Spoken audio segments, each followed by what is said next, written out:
Ê, delícia! Esse programa tá muito bom. Tem informações incríveis para você aprender aqui hoje. E a nossa vida deve ser de aprendizado, não importa quantos anos você tenha, se você tá aí conseguindo compreender, é dia de ser melhor do que ontem.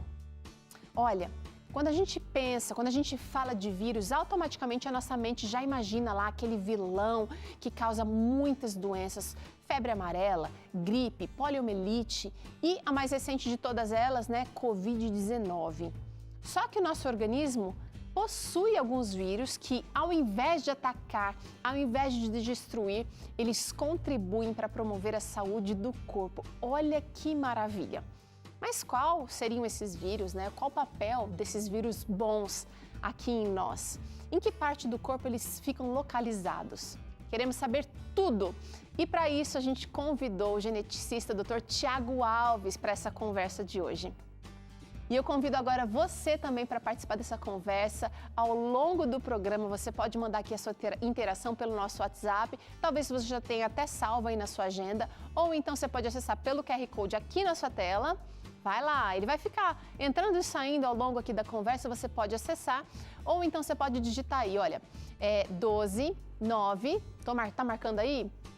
82660004. 12 9 8266 0004. Sua participação aqui é sempre bem-vinda e obrigada por você fazer parte aqui da nossa conversa com o nosso especialista. Hoje o doutor Tiago já está aí sorridente, falando de coisa boa. Está aqui enfim, né, doutor? Pois é.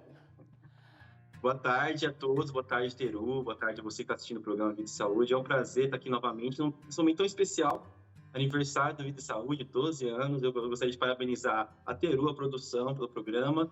E é um privilégio poder participar mais uma vez. Ai, uma honra receber você aqui, doutor. Conta pra gente, vamos entender, né, como é que é essa história de vírus, o que é um vírus, doutor? Ele tem pé, tem mão, tem cabeça, tem cérebro, tem vida própria? O vírus é relativamente simples, é um capsídeo, uma estrutura envoltório, e dentro tem ácido nucleico, que pode ser DNA ou RNA, esse material. Eles são bem pequenininhos, tem de 20 a 200 nanômetros. O que é um nanômetro? É 1/1000º do metro. Então, se pegar o metro e dividir em 1 bilhão de partes, isso seria um nanômetro. Ele é bem pequenininho, microscópico, ou seja, um capsídeo proteico e dentro material genético. Basicamente é isso, a estrutura dele. Então, ele não tem vida própria? Essa é uma pergunta muito interessante, Teru, porque ele não tem metabolismo próprio. Ele é um parasita intracelular obrigatório, então ele precisa de uma célula para se replicar. Só que, uma vez que ele entra na célula, ele pode manipular a célula, ele pode, de certa forma, interagir com outros vírus. Então, os cientistas classificam os vírus como estando numa zona meio cinzenta entre uma estrutura química e vida, né? Então, é um debate longo na comunidade científica. Vírus são vivos ou não? O sentido metabólico de se replicar, eles não são, eles dependem da célula.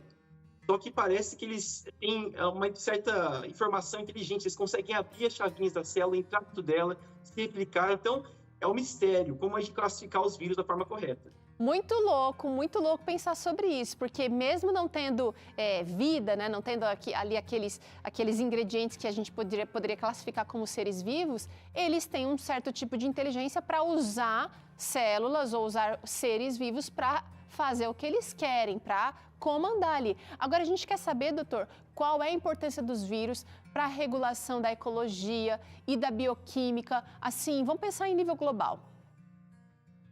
Nível global, nos diversos ecossistemas, a gente estudou lá no ensino médio, vocês aprenderam, é importante que haja reciclagem de nutrientes. Os nutrientes são essenciais, né, inclusive para a base dos ecossistemas. De forma específica, no ecossistema marinho, os vírus têm sido estudados e foi demonstrado que eles têm um papel essencial. Eles controlam as populações de bactérias, né? As bactérias que realizam fotossíntese, as que não realizam fotossíntese, ou seja, eles controlam as populações de fitoplâncton, que são esses micro-organismos que realizam fotossíntese e são a base da cadeia alimentar dos oceanos.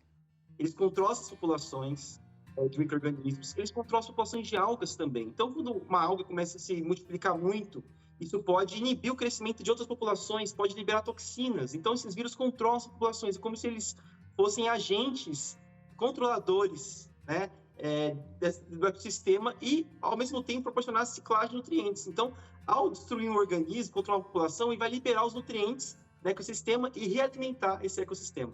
Caramba, então tem uma importância numa escala assim global mesmo, uma coisa importante.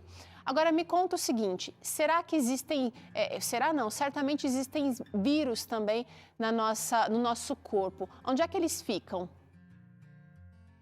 Olha, já foram identificados vírus na nossa saliva. E só contextualizando para vocês, esses vírus, a grande parte deles são bacteriófagos. O que é um bacteriófago? É um vírus que vai infectar bactérias. Isso são chamados de forma simplificada de fagos. Então, nós temos esses fagos bacteriófagos na saliva, nas diversas mucosas, digestória, respiratória, reprodutiva, né? E, de uma forma bem abundante, esses vírus na nossa microbiota. Intestino, então. No intestino. Normalmente, a gente, quando a gente fala de microbiota, doutor Tiago, normalmente a gente pensa só nas bactérias, mas, na verdade, os especialistas têm estudado diversos seres ali que fazem parte, né? Bactérias, vírus, fungos, outros micro-organismos. Tem diversos micro-organismos na microbiota e os vírus, eles ajudam a controlar as populações de micro-organismos, inclusive de bactérias. Então, evitando que uma população cresça muito, né? Mantendo essa biodiversidade da microbiota, que é essencial para o funcionamento. Então, os vírus regulam essas populações de bactérias e de outros micro-organismos que estão presentes na microbiota. Gente, isso que o doutor Tiago está trazendo aqui pode parecer um tanto quanto confuso, né? Peraí, eu tenho vírus morando em mim, eu convivo bem com eles, não é como uma dor no seu joelho ali que você está convivendo, sobrevivendo, eu diria. Você precisa, na verdade, a gente depende da atuação desses vírus, no bom sentido, para que exista a tal da simbiose, que é o convívio amigável de todos esses micro-organismos, né, doutor? Perfeito. Vamos exemplificar isso para ficar mais claro, Teru?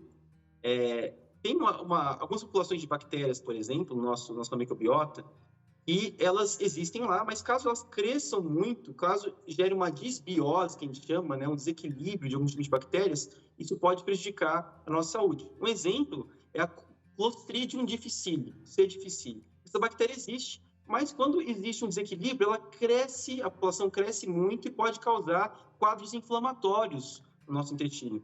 Então, a regulação das populações de bactérias é essencial para a nossa saúde e para as diversas funções em que nossa microbiota interage com os diversos sistemas, imune, sistema nervoso, enfim. Esses vírus vão regulando essa populações de bactérias, inclusive as que já vivem entre nós. Tá. Agora é o seguinte, uma coisa que eu sempre gostei, estudei em escola pública, escola municipal, estudei em escola particular, mas eu adorava as aulas de biologia, em que os professores deixavam a gente ter contato com um microscópio. E a gente está simulando o microscópio aqui para tentar adentrar um pouquinho nesse universo da microbiota e ver a atuação dos vírus, de que maneira eles vão nos beneficiar. Eu vou trazer... Olha, uma lâmina com vírus aqui e você aí de casa vai entender por que ele pode ser benéfico. Ele pode ativar, os vírus podem ativar a nossa resposta imune. É isso, doutor? De que maneira? Isso de diversas maneiras. Alguns vírus, eles estão constantemente, eles são em estado latente ou não causam um quadro patológico, mas eles estimulam o sistema imune e preparam o sistema imune para identificar vírus patogênicos, inclusive células cancerosas. Então, é como se ele estimulasse e mantivesse ativo o nosso sistema imune constantemente. Uau! E com isso, ele consegue identificar vírus patógenos e células cancerosas. Isso é interessante. Muito interessante. Vamos para mais uma vantagem aqui desses vírus dentro da gente? Dá uma olhada aqui, vou trocar a lâmina. Eles podem regular a diversidade e as populações de bactérias intestinais. A gente não tem só uma marca de bactéria aqui, não. A gente tem várias. Vou chamar assim, doutor. Perfeito, é isso mesmo. Essa diversidade é essencial, Teru.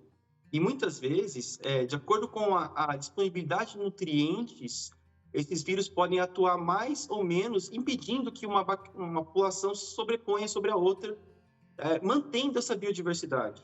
Inclusive, alguns experimentos, eles mostraram que alguns vírus eles podem executar esse papel de regulação, restabelecendo esses níveis normais, mesmo depois do equilíbrio.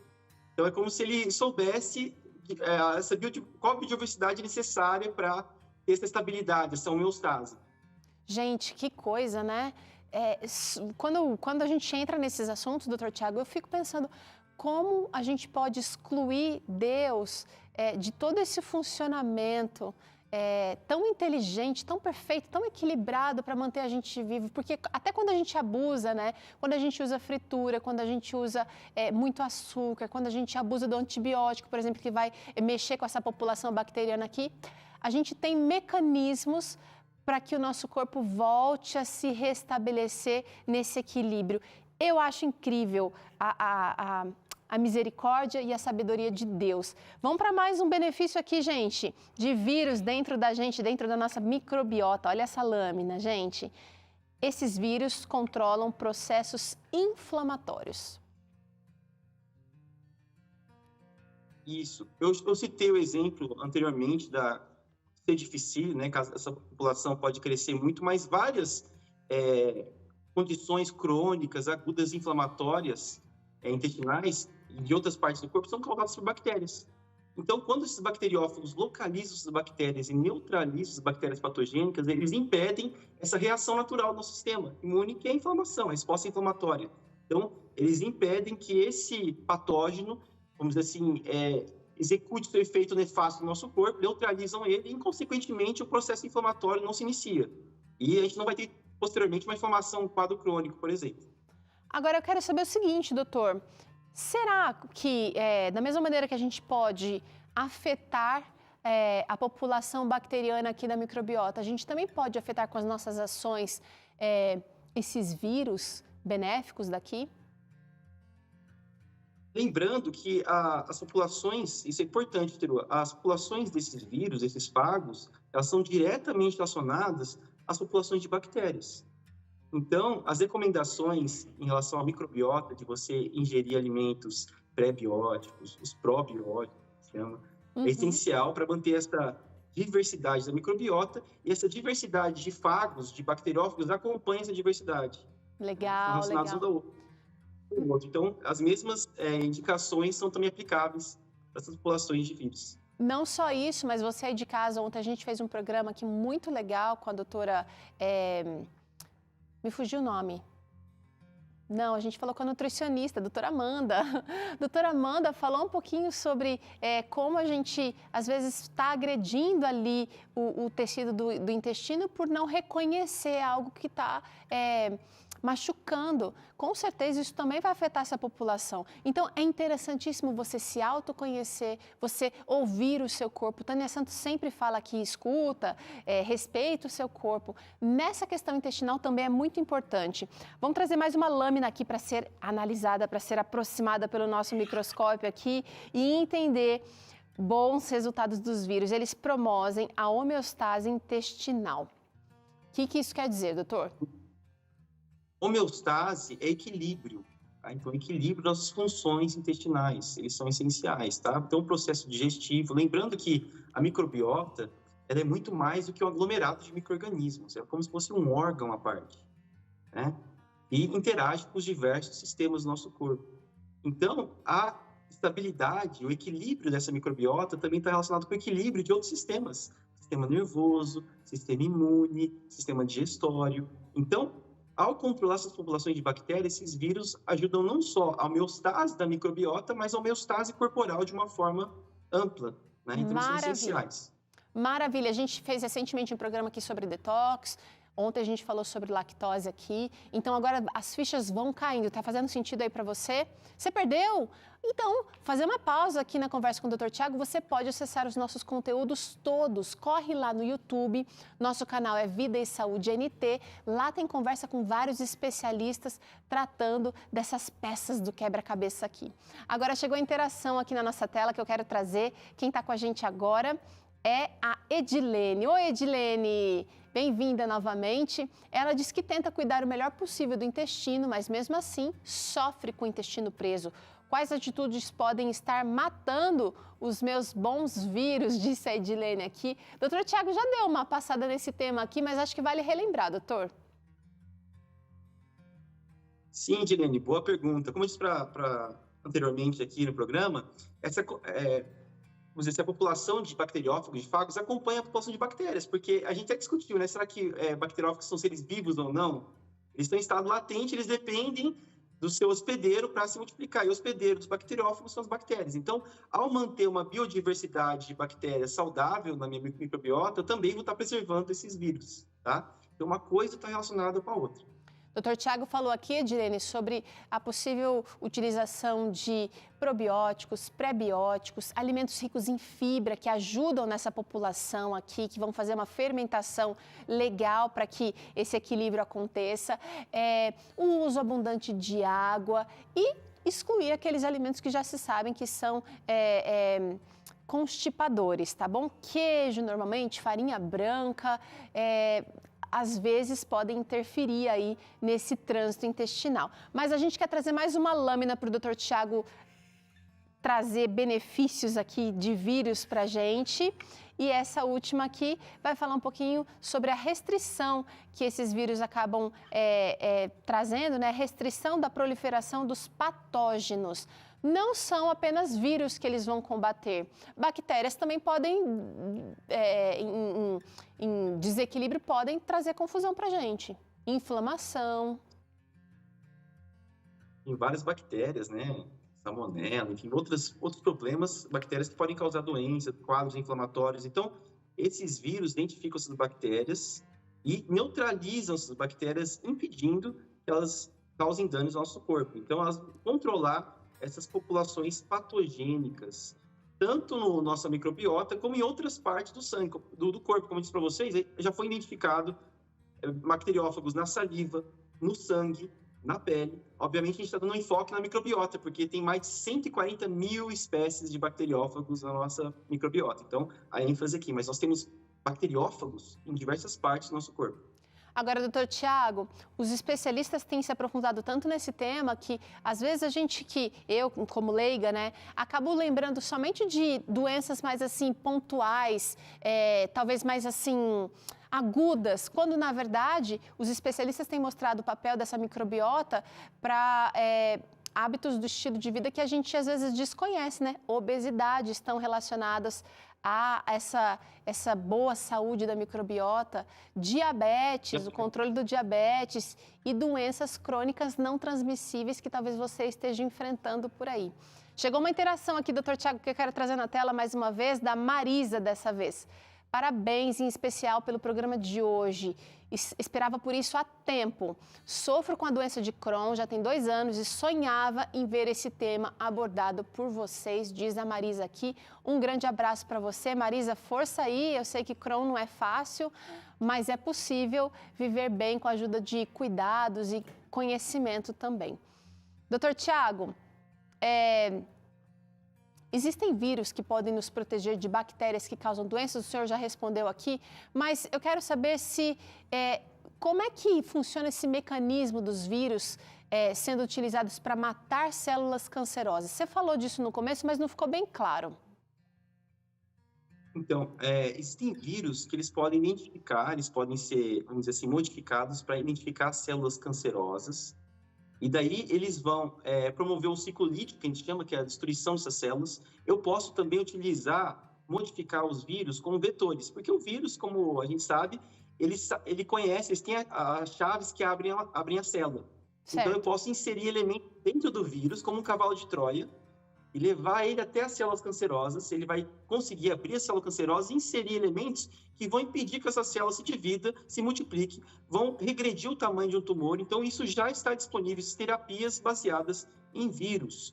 Uau. Vírus oncolíticos que vão destruir essas células cancerosas e outros que vão modificar geneticamente ou entregar elementos que evitem a proliferação dessas células cancerosas. Eu estou imaginando que a pesquisa deve estar, assim, borbulhando nessa área, né, doutor? Porque a gente quer mais, a gente acabou de sair da Covid aí e a gente fica pensando, né? Como é que a gente pode, agora vamos sair um pouquinho da nossa microbiota, mas pensar como é que os vírus podem sair de vetores, por exemplo, animais, como a gente viu aí no caso da Covid-19, e migrar trazendo desgraça para os humanos. Como é que a gente evita? Na verdade, eu queria saber como é que a gente evita isso, porque esse mecanismo eu sei que é complexo, mas como é que a gente evita de que isso aconteça mais vezes? No caso da Covid-19, no SARS-CoV-2, o vírus que causa a Covid-19, houve um transbordamento zoonótico, que a gente chama, né? Uma zoonose, uma doença, inicialmente o reservatório dela era o morcego ferradura, né? E houve um transbordamento, ou seja, como se esse vírus adquiriu as chavinhas para abrir as células humanas. Alguns falam que ele passou por um hospedeiro intermediário, no caso do pangolim. Outros coronavírus no passado também, vamos dizer assim, se trataram de transbordamento zoonótico, que a gente chama. E como evitar isso? A pergunta feita. Obviamente, não ingerindo a carne de animais silvestres, tá? Como a gente viu lá na China, a gente não sabe exatamente se foi naqueles mercados úmidos, mas sim, existem indícios que pode ter havido uma relação, né? Não tendo contato com esses animais, tomando cuidado para ter contato com esses animais silvestres. E uma coisa muito importante é preservando o meio ambiente. E quando nós devastamos, destruímos matas, né? Nós aumentamos essa interação a interface entre humanos e animais silvestres. Tem vários vírus potencialmente letais que estão na natureza. E caso haja um desmatamento, um contato, vamos dizer assim,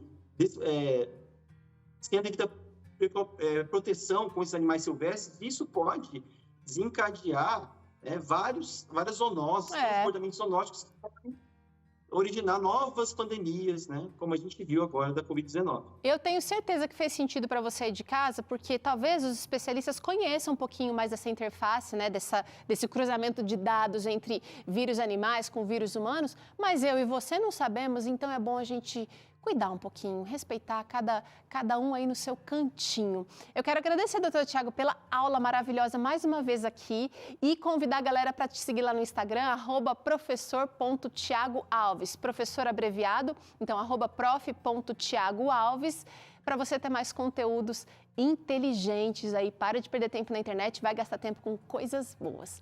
Até a próxima, doutor. Até a próxima. Obrigado pela oportunidade. Até mais. Eu é que agradeço.